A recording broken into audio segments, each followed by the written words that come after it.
Hello everyone, today in this video we will discuss how to fix screenshots not working on Realme 16. Let's start the video. First of all, if you want to fix this problem, so restart device, just click and hold side power button and you will see swipe up. After swipe up, you will see your problem is solved.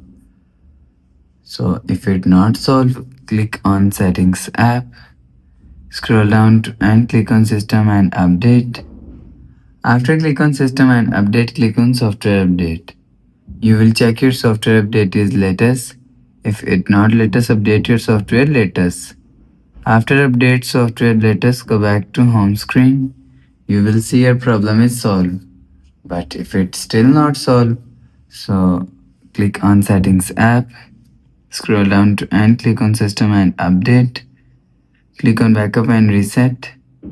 Click on reset phone.